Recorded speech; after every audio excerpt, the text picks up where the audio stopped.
A ONU News tem o prazer de receber aqui no estúdio Gabriela Santos, diretora executiva do Voz das Comunidades, e Erlei Bispo, fundador do Instituto Águas Resilientes. E ambos são fundadores do F20, uma articulação que busca levar a voz das favelas para as discussões do G20, o grupo das 20 maiores economias do mundo. Sejam muito bem-vindos, Gabriela e Erlei. Muito obrigado. Bem-vindos. Bom, gostaria de começar com você, Gabriela, falando sobre o Voz das Comunidades, né, uma organização que já existe há 19 anos. O que você diria que é a lacuna que o Voz das Comunidades preenche? E eu queria também que você comentasse depois como é que vocês estão lidando com o tema da desinformação, que eu vi que vocês têm uma sessão justamente para combater mentiras que circulam. Mas conta pra gente assim, o que essa iniciativa, essa organização contribui, né, sendo tão presente nas comunidades do Rio de Janeiro. Voz das Comunidades, ele é um veículo de comunicação comunitária, né? E ele nasce realmente com esse objetivo, de informar a favela o que acontece dentro dela. E não só dentro da favela, mas para as favelas afora também. Quando eu falo o veículo de comunicação Voz das Comunidades, é para que a gente consiga noticiar o que a grande mídia não mostra. Ou quando ela mostra que é só a violência dentro das favelas. A gente não quer mostrar isso. A gente quer mostrar que a favela ela é potência. Ela tem cultura, ela tem arte, ela tem lazer. E ela tem os hobbies dentro dos territórios. Um dos pontos principais do fato ou fake que a gente tem dentro do portal de notícias é que a gente consegue combater a desinformação. Lançado ainda no período da pandemia, muito mais com o objetivo de mostrar para o favelado o que está sendo noticiado. O que é... Durante a pandemia, surgiu muitos comentários, principalmente no governo Bolsonaro, do que era verdadeiro e o que era falso. E essa especulação ela surgia muito dentro dos grupos de WhatsApp. E a gente tem mais de 20 grupos de WhatsApp, com mais de 100 moradores em cada um. Então, ninguém conseguia entender o que era fake, o que era verdadeiro. Então, o Voz das Comunidades lançou, dentro do aplicativo, a plataforma, fato ou fake, para que os moradores ficassem cientes do que estava acontecendo dentro da comunidade. E isso se estendeu de uma maneira em que os moradores chegavam no Voz das Comunidades e falaram: o que está acontecendo? E através do Voz das Comunidades, a gente conseguia mostrar para o morador o que era fato e o que era fake. Isso se estendeu para além da pandemia. E aí, quando acontece algum tipo de eventualidade dentro do território, ou até mesmo fora do território, eles mandam para a gente consegue analisar e consegue ter uma transparência para mostrar para eles que a informação é verídica ou não. E quais são as principais tendências que vocês estão vendo assim, de desinformação atualmente? De desinformação atualmente, o que tem acontecido no Brasil é muito a questão do... Não sei se tem acompanhado, mas é o jogo do tigrinho, por exemplo. E aí, o que a gente tem batido nessa questão de fato ou fake é a probabilidade dele prosperar dentro desses jogos, que na verdade eles são jogos viciantes. E aí, acaba levando a população à pobreza. A população ela não está no nível de financeiro adequado dentro do território, mas ela influencia mais ainda negativamente na economia do território, ou daquela pessoa, daquela família mesmo. Então, a gente tem trabalhado na desinformação, principalmente dessa plataforma do Tigrinho, que a gente quer desmistificar o poder que ela coloca sobre a pessoa. Então, isso tem sido uma pauta urgente no Brasil, urgente dentro, principalmente, das periferias das pessoas de baixa renda. Erlei, eu queria te perguntar sobre o projeto Águas Resilientes, né, que trabalha com acesso à água, um tema fundamental para o futuro, inclusive. Eu queria perguntar o que te motivou a criar esse projeto e o que mais te orgulha do que foi alcançado até agora. Então, o que me motivou, primeiramente, é porque eu sou do Nordeste brasileiro, né? Eu cresci no Agreste de Sergipe, um local onde tanto eu como minha família vivemos problemas relacionados ao acesso à água e saneamento. Passar, por exemplo, semanas sem água é algo comum, ainda até hoje, infelizmente, no Nordeste do Brasil. Então, quando eu comecei a ir evoluindo ainda mais a nível educacional, eu comecei a perceber que isso, de fato, era um grande problema, né, e que isso somente não se restringia somente à minha comunidade. Então, o que eu percebi foi esse problema que eu vivi, que minha família viveu, mais de 35 milhões de brasileiros e brasileiras vivem atualmente no Brasil.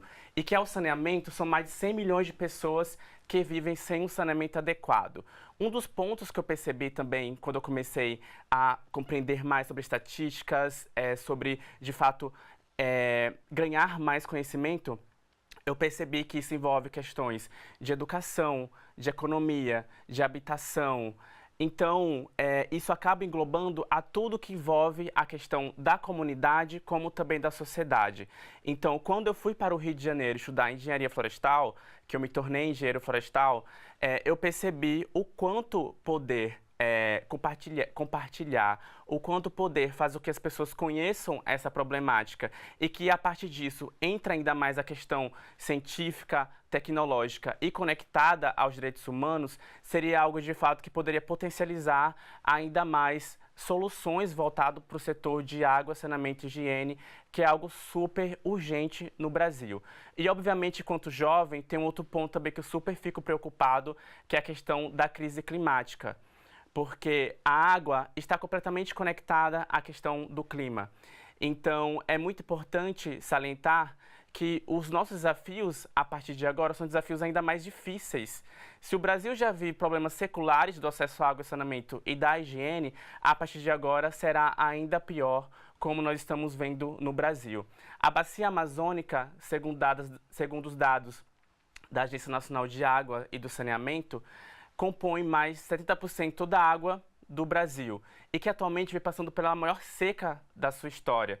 Então, a gente percebe que a nível de Brasil e a nível dessa potencialidade hídrica que o Brasil tanto falou, né, nos últimos anos, a gente vem diminuindo gravemente nesses últimos anos e que esse ano no Brasil em específico se tem um problema muito latente relacionado à questão da água no Brasil. Então essas foram as minhas grandes motivações de se criar um Instituto Águas Resilientes e, a partir disso, de fato, começar a criar essa grande mobilização para os jovens brasileiros, para a sociedade e também conectando com a agenda internacional, porque um dos pontos também que nós observamos é que, a partir do momento que também nós conectamos com o que acontece no mundo, nós conseguimos também potencializar ainda mais nossas ações a nível de território.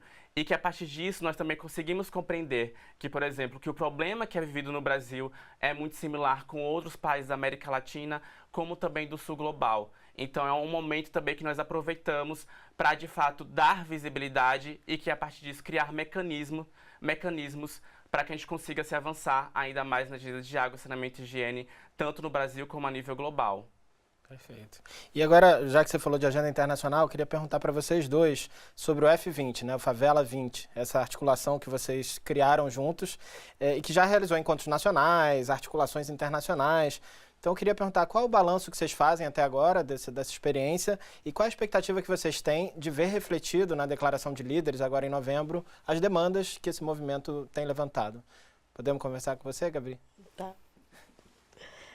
O F20, na verdade, ele nasce de uma indignação a partir do momento que a gente não se vê dentro de alguns espaços de tomada de decisão. Então, ele nasce para que a favela ela tenha voz dentro desses espaços.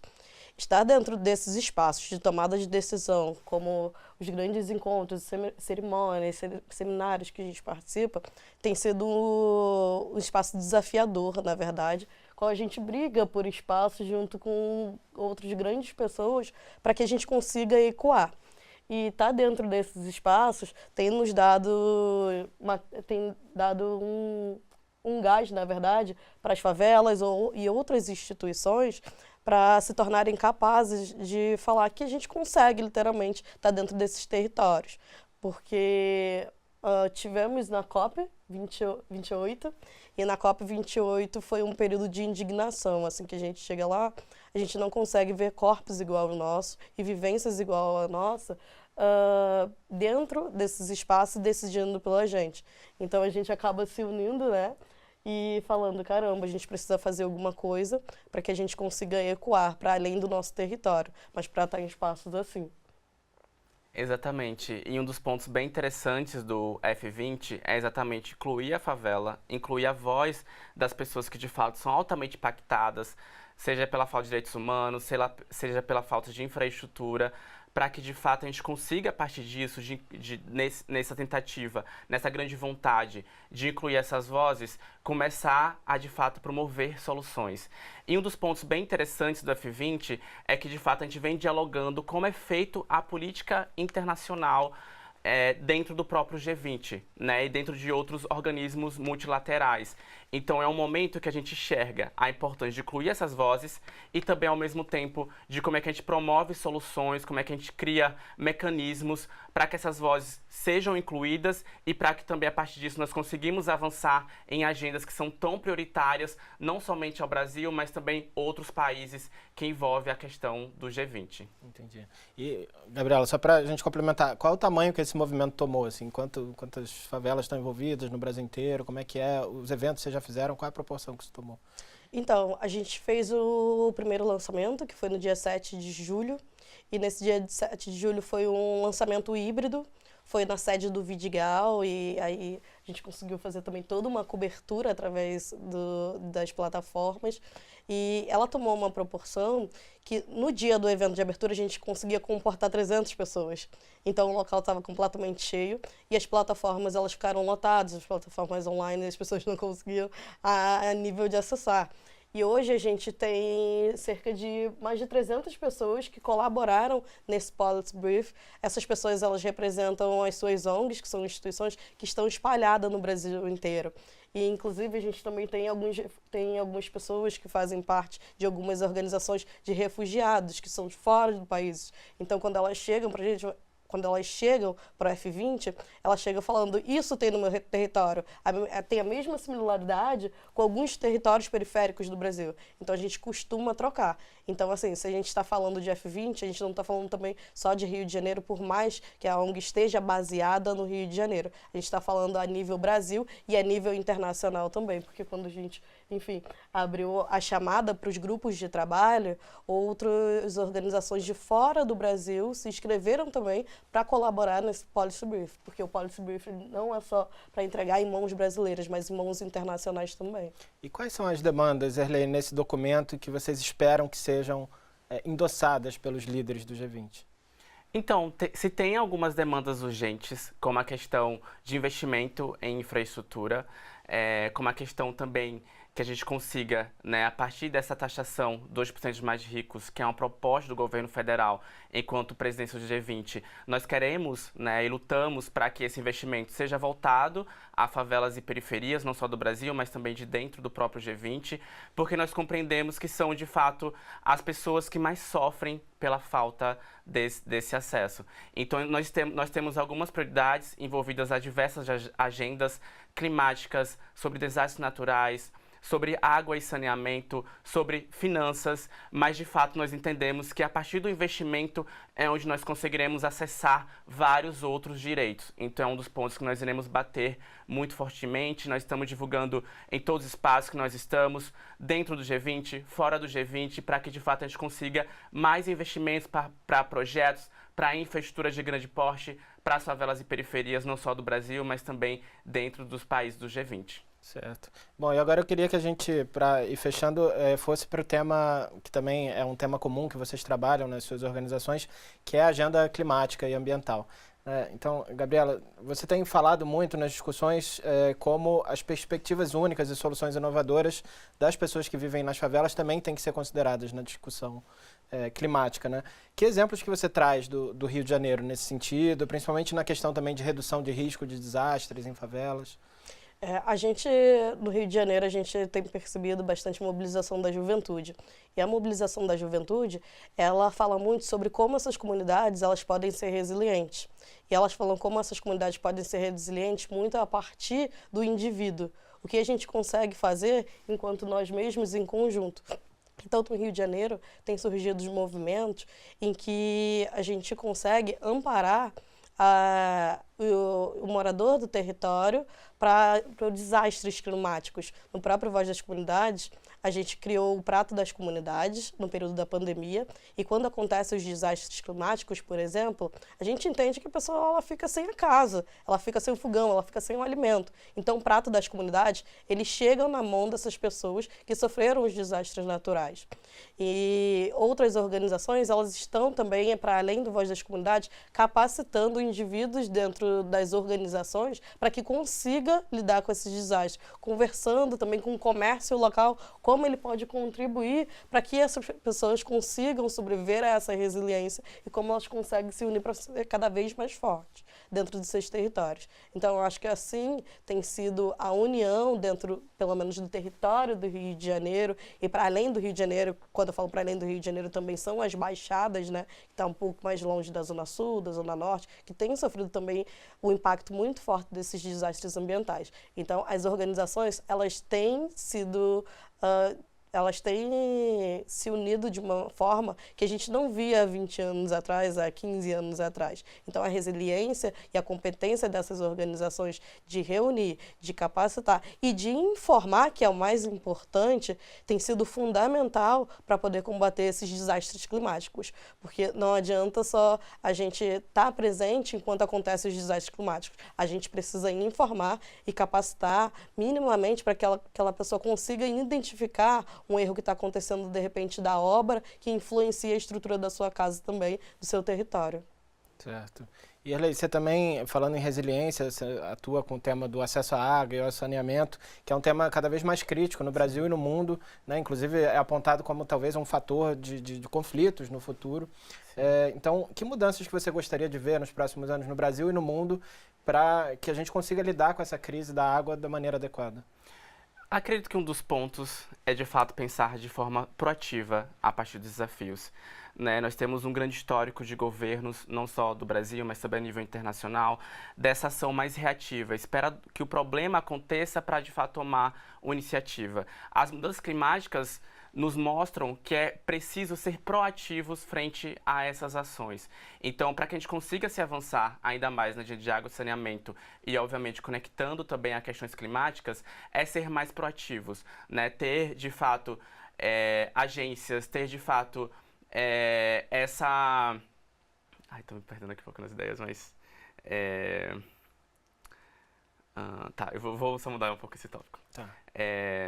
Ter, de fato, mais esse enfoque dessa proatividade para que a gente consiga resolver esse problema antes mesmo dele acontecer. Por exemplo, o grande desastre que nós tivemos, infelizmente, no Brasil e no Rio Grande do Sul, ele poderia ter sido evitado, né? Se a gente tivesse um maior investimento em infraestrutura, se a gente tivesse, de fato, ações mais proativas, compreendendo que o mundo mudou.